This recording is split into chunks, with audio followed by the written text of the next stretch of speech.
ఇది తాగితే శరీరంలోని విషం చెమట మూత్రం రూపంలో బయటకు పోతుందట.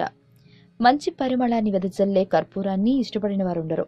హిందువుల ఇళ్లలో, దేవాలయాల్లో పూజల్లో హారతులిచ్చేందుకు కర్పూరాన్ని వాడతారు.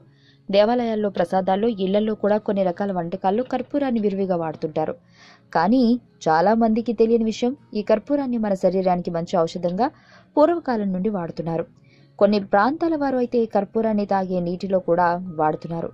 ఇలా చేస్తే నీటిలోని బ్యాక్టీరియా, కలుషిత పదార్థాలన్నీ ఫిల్టర్ అయ్యి స్వచ్ఛంగా మారుతాయని వారి నమ్మకం. కర్పూరం మహత్తర శక్తి గురించి మన ప్రాచీన ఆయుర్వేద గ్రంథాలు చెప్పే విషయాలు చాలా వింత విశేషాలతో కూడుకుని ఉన్నాయి. ఇందుకు ఆ అద్భుతాలు ఏంటో చూద్దాం. నీటిలో కర్పూరం బిళ్ళలను వేసి మంచం కింద ఉంచితే దోమలు రాకుండా ఉంటాయి. మన ఇంట్లో కర్పూరాన్ని వెలిగిస్తే కాలుష్యాన్ని పోగొట్టి వాతావరణాన్ని స్వచ్ఛంగా ఉండేలా చేస్తుంది.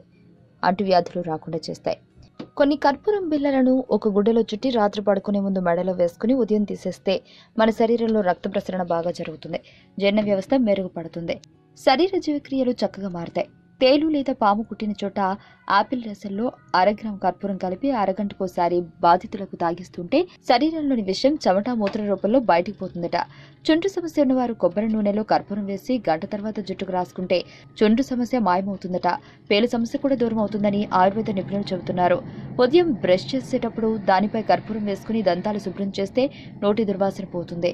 దంతాల మధ్య క్రిములు చనిపోతాయి. వానాకాలంలో ఈగల సమస్య ఎక్కువగా ఉంటుంది. అర బకెట్ నీటిలో ఓ గుప్పెడు వేపాకు కర్పూరం వేసి ఆవిరి వచ్చే వరకు మరిగించి బండలు తుడిచేస్తే ఈగలు అటువైపు కూడా రావు.